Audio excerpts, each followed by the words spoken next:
তো আবার আমরা চলে এসেছি হেলেঞ্চা থেকে, এই সরি কোথা থেকে যেন মাথায় খারাপ হয়ে যাচ্ছে, এটা হলো ব্যারাকপুর গ্রাউন্ড থেকে, তাই তো? তো ব্যারাকপুর গ্রাউন্ডে হেলেঞ্চা ছেলেপুলে সব পড়েছে, কি হবে কি হলো। প্রথম শিফট কার ছিল আজকে? প্রথম শিফট ওর ছিল। কোথা থেকে এসছে, বাড়ি কি, নাম কি, কত মিনিট লেগেছে একটু বলো। আমার নাম দেবাশিস পাল, বাড়ি হচ্ছে বাগদা। ফার্স্ট শিফটে হচ্ছে ওই 7:10 দিকে শুরু করেছিল, অন্তত ছেড়েছিল 10 জন মতো, আর পাস করেছিল 2 জন। তার ভিতরে আমি ছিলাম ফার্স্ট, আর একটা ছেলে ছিল সেকেন্ড হয়েছিল সে। তারপরে শিফট চালু হয়েছিল। এই তোমার শিফটে কতজন পাস করলো? তোমার শিফটে? আমার শিফটে 2 জন পাস করেছিল। মাত্র 2 জন? হ্যাঁ, 2 জন, 10 জনের মধ্যে। আর তোদের শিফটে কটা পাস করলো? স্যার আমিও ওই সেম শিফটে 7টার সময়, আমার সেকেন্ড ব্যাচ ছিল।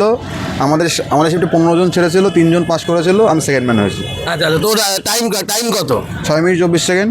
6 মিনিট 24 সেকেন্ড। অলরেডি ওর পোস্ট কিন্তু ভাইরাল হয়ে গেছে, ঠিক আছে? যাই হোক, আরে কঠিন তো ব্যাপার হলো যে কতক্ষণ লাগলো, মানে ওই মাঠে কতক্ষণ লাগবে আর এখানে কতক্ষণ লাগবে? মাঠে স্যার তেমন অ্যাকচুয়ালি আমার ক্র্যাম্প ছিল পায়ে। কি হয়েছে? পায়ে ক্র্যাম্প তো আমার। আচ্ছা, পায়ে আমার চোট ছিল। পায়ে চোট নিয়ে দৌড়েছিস? হ্যাঁ, 21 দিন প্র্যাকটিস ছাড়া দৌড়িয়েছি। 21 দিন প্র্যাকটিস ছাড়া? হ্যাঁ, প্র্যাকটিস ছাড়া। ম্যাথিক আসছে, তাই তো? হ্যাঁ, এসএসসি জিডিতে পাস করেছিলাম, 19 মিনিট 40 সেকেন্ড মেরেছিলাম জিডিতে। ওই সেই দমে এখানে মেরেছি। সেই দমেই, তাই? সেই দমে এখানে মেরেছি। কঠিন। আচ্ছা, এবার একটু শুভঙ্করের সাথে আসি, ঠিক আছে? শুভঙ্করের কি খবর, আর কত মিনিট লাগলো? স্যার আমার 6 লেগেছে। মাঠ খুব সুন্দর, রিদমে দৌড়লে পাস হয়ে যাবে। আচ্ছা, হাইট ওয়েট কিরকম মাপ? হাইট ওয়েট সুন্দর স্যার, মানে নর্মাল যেরকম হয় তার থেকেও আরো সুন্দর। কোনো মেজারমেন্টে কোনো সমস্যাই করছে না। কোনো সমস্যা? না, একদম সুন্দর মাঠও সুন্দর, হাইট ওয়েটে কোনো মানে প্রশ্নই ওঠে না, সুন্দর করছে।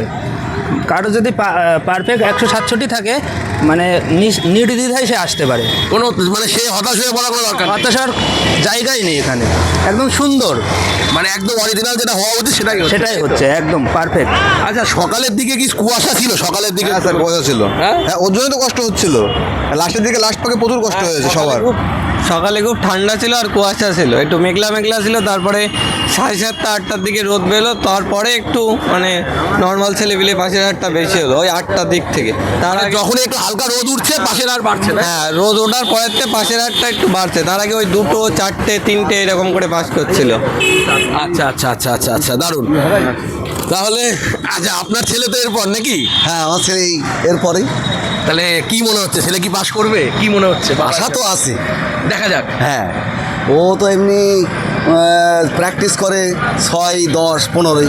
আচ্ছা, তাতে করে আশা করা যায়। তাই তো? রোদ্দুর উঠেছে তো একটু তাপ হয়েছে। এইবার তাপ হয়েছে, হ্যাঁ, তাই তো? তাপ হয়েছে। আগের বার শুনছিলাম বারবার করে মেরিটে বাদ চলে যাচ্ছে আপনার ছেলে, তাই তো? হ্যাঁ, তাও গেছে। কিন্তু এইবার একটু নতুন জিনিস হচ্ছে, একটু দেখা যাক। কঠিন। আচ্ছা, কঠিন নিতে দেখা হবে স্যার। হ্যাঁ, কঠিন। আচ্ছা, এখন তো প্রীতমের হয়নি, তাই তো? একদম বাকি আছে। প্রীতম কি পাস করবে, কি মনে হয়? হ্যাঁ, পাস করবে একদম। প্রীতম পাস করবে? অবশ্যই পাস করবে, 100%। প্রীতম আর আমাদের শুভঙ্কর, সবাইকে আমরা একসাথে দেখতে চাই। ক্যামেরার ওপারে রয়েছে বিশ্বজিৎ। কেপির মাঠ পাস করার পর তার মুখটাকেও আমরা সামনে নিয়ে আসবো, চিন্তা করার কারণ নেই। চলো।